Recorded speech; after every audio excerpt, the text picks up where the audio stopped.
laboratories ng PGC. UP Mindanao. Grabe.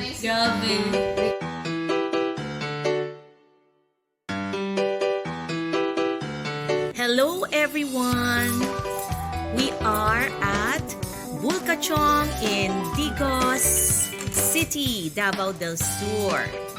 And according to our Google search, Bulkachong, bakit nga ba Bulkachong? Bakit tinawag na Bulkachong, kuya?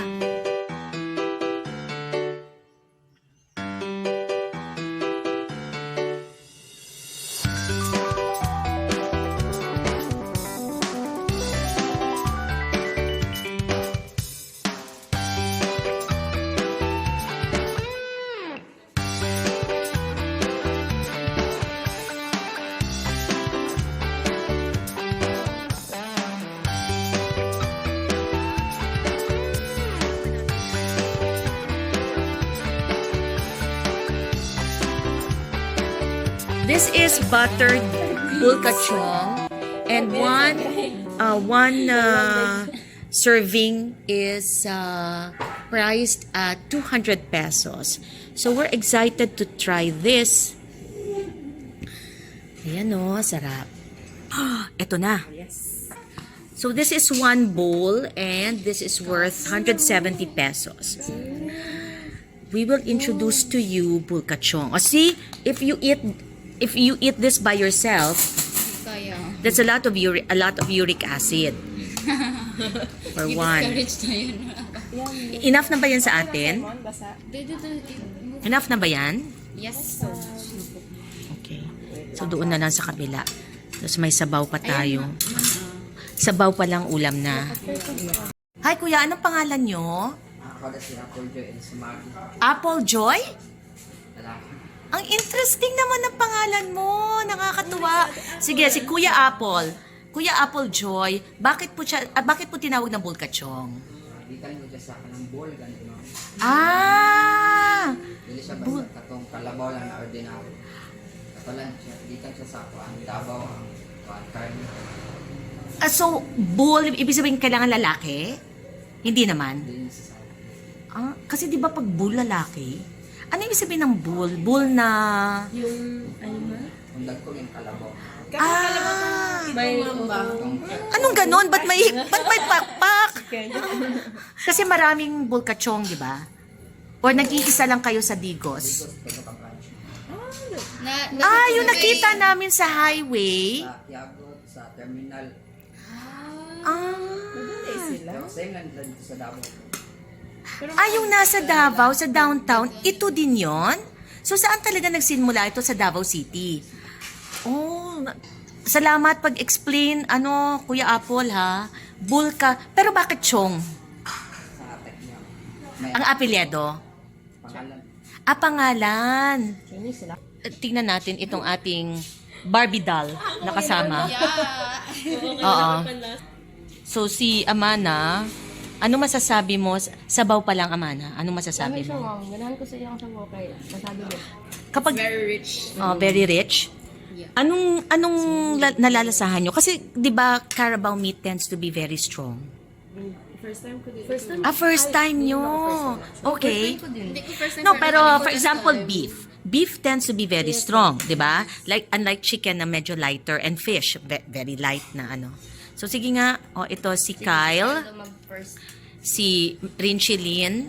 Rinchelin, maganda yan sa mo, ubo mo. Pero wala akong palasahan, ma'am. Ay, Wala akong palasa ngayon. kasad naman. Baka COVID, ma'am? Nga nagkalat. Dili, Kasi I-edit ko pag ginawa. kaya nga, tapos si Ella. So first time ni Rinchelin ni Ella, ikaw first time mo, Kyle? Hindi ko nakalimit na siguro ko. Pero lami siyang mangkailangan baka kayo. Ganahan ka? Ganahan ka? Lami lang baka kayo humukay. Yes, very tender. Oo, very tender. So ikaw, sasarapan ka rin. Kasi yung sa atin, yung parang watery, good ba siya? Correct. Ang Correct. Oo. So makikita nyo talaga, the soup is very thick. O see? Yan o. Hindi siya watery. Oo, thick siya. In the meantime, let's enjoy.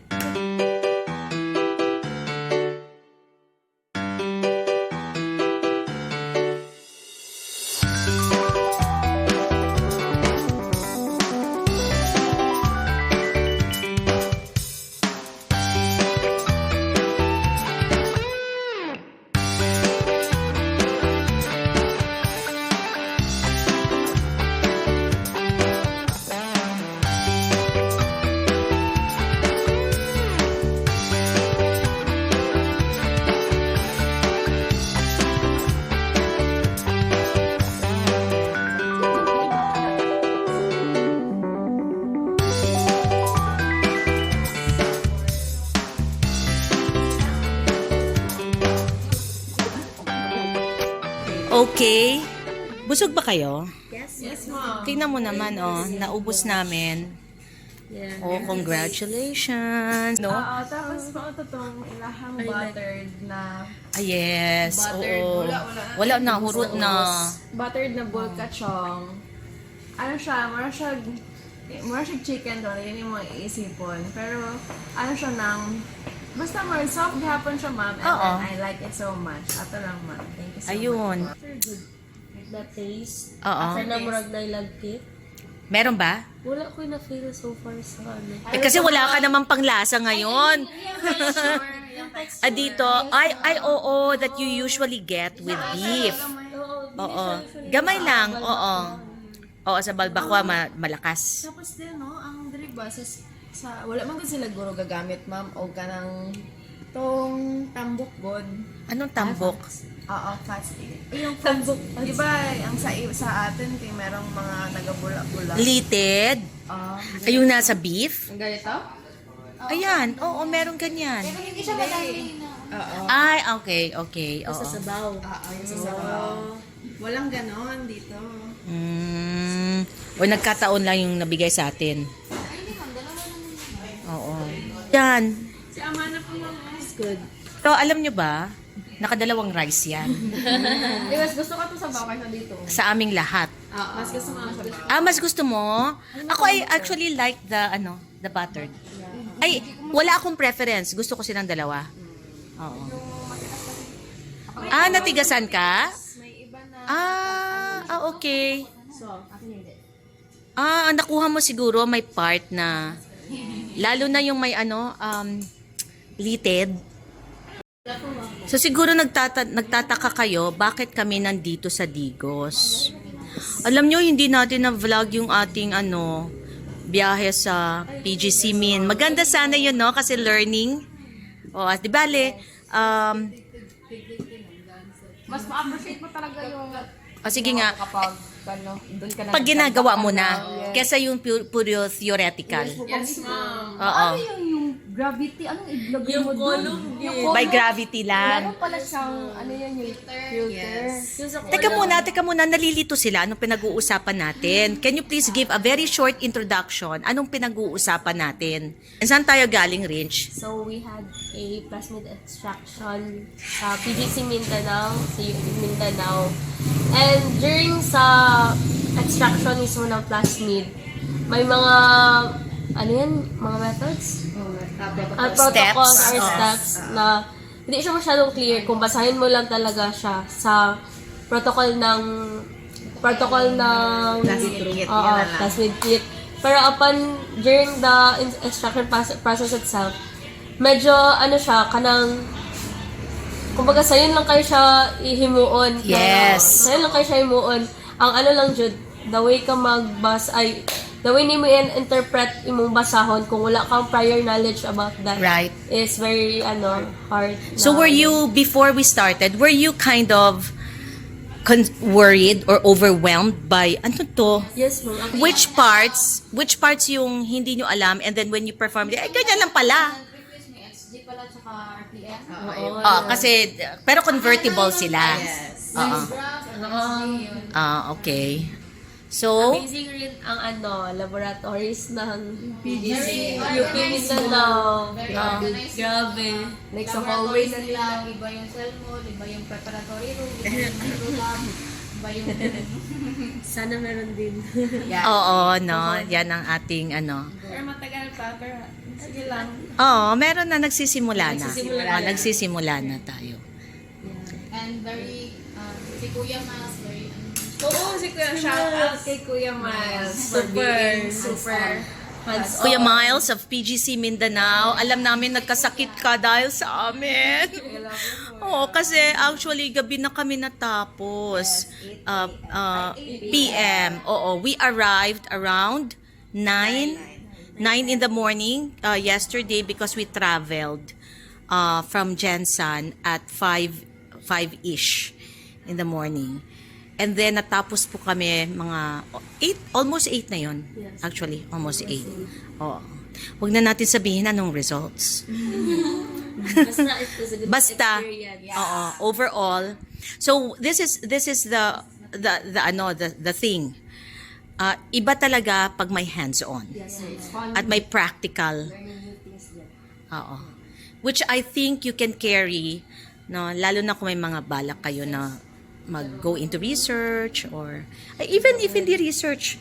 Kasi it just gives you that experience allows you to expand your knowledge na I'm sure you will be able to apply later. May review din daw sa ano ma'am, sa YouTube. At na, anong review? Yung ano ma'am. Okay. So sige, gusto daw nila mag-review. Oo, sige. Marami na kayong nabanggit eh. Pero tuwan-tuwa sila. Shout out daw MSU Jensen, aircon daw lahat ng rooms. Kahit na hindi na ano ma'am, kahit hindi aircon ang lahat ng room sa MSU. Basta maayos lang siya ma'am. Because Oo, maayos sana. Oo. So ito yung mga desires ng ating, ito yung mga feedback. Ito yung importante to. Student feedback is very important. No? So, kailangan na nating, pero ito sasabihin ko sa inyo, let's put it into perspective also. Kasi MSU Jensen is already 51 years old. 'Di ba? Oo. Ang UP Mindanao is much younger. Oo, nakalimutan ko na ilang years old na si UP Mindanao. Yes, much younger. Ha? Dati yan daw. Ewan ko, hindi naman. Naging Yusef daw ma'am. Tapos naging Ganun bang chismis? sa Okay. Hindi ako sure. Nakichismis ka pa pala sa driver. Sa driver doon sa UP? yes ma'am. Aba, buti pa si driver, alam niya. Hindi na alam. But definitely, no, maganda kasi yung maka-visit ka in other campuses kasi you can do benchmarking, no? And then it also opens you up. Kasi malay nyo, may opening doon. No, you can consider mga kung saan kayo. Oo. I fell in love too quickly. Nagsisisi ka, hindi ka nag-UP? Sort of. Sige lang, hindi. Basta nyo, lahat ng nangyayari sa inyo, My purpose. may purpose yun. That's right. So, how do we end our vlog? How do we end our vlog? Kasi uuwi pa kami ng Jensen. It's still an hour and a half kung hindi ganun ka-traffic. Yes! Yay! Oh, by the way, congratulations to these ladies. After lahat ng mga sermon ko sa kanila, lahat ng mga kuris-kuris ko ng mga manuscripts nila. At saka, nasaan na naman kayo? Late na naman kayo. No? Ano to? Hindi, ganyan talaga. Ganyan talaga. Oo. 10 years from now, babalik kayo at wag naman 30. Wala na ako nun. Diba? Gaganyan-ganyan na ako nun 30 years from now. At 30 years old na kami niyan, ma'am. Oo nga. So, yan wag niyong kalimutan to come back and let us know where you are at in life. Kung ilan na ang napaiyak niyo. Na-advices daw. Na-advices. Malay mo, maging professors kayo. 10 years from now. You never know, right? Pero ito, mga may balak itong mag-med eh. Tama ba? Inshallah. Tama ba? Ako wala. Wala ka talaga? Really? Yes, ma'am. So, anong balak mo? After graduation, ma'am, mag-take ako ng Carmicro. And then? Tapos, probably mag-masters. And mag-try sa UPLB. Good. Mag-masters ka in micro also? Siguro po, ma'am. Oh, yan. I highly recommend UPLB. Pero malaman. Malaman mo naman. Tapos balikan mo yung video, no? Sinabi mo rin. Oo nga! Ay, oo nga. Time capsule. Oo nga, oo nga, oo nga. Pero ito, don't get stuck on one thing. Open up yourselves to Mag-business po ko. Mag-business mo ko. yes, yes. Yes. Kasi sabi nila, ang mga BS Bio teacher or researcher, hindi, maraming options. Maraming options talaga. And entrepreneurship, no, is actually one of the possibilities. Diba? Kasi marami kayong knowledge na pwede nyo magamit for entrepreneurship. But continue to learn ng supplier ng Flyer ng sa lab, everything, ma'am. Feel nyo yon? Yeah. Maganda siya, ma'am. Pagkita mo sa mga prices, as magpenta ko doon sa mga eskwelahan mo, dahil sa mga mahal ko kayo, ma'am. Ginaabuso nila kayo para sa... Sila lang kasi. Oo. Same sa tooth. Mahal kayo sila kayo. Marag sila lang ginaatransfer. Okay. Hindi, sabihin ko sa inyo, pag kayo na ay supplier na rin, ganyan na rin kayo. O syempre, kasi kailangan nyo mag-mark up. Dahil meron kayong may marketing kayo na babayaran, may advertising kayo na babayaran, may customer support kayo na babayaran.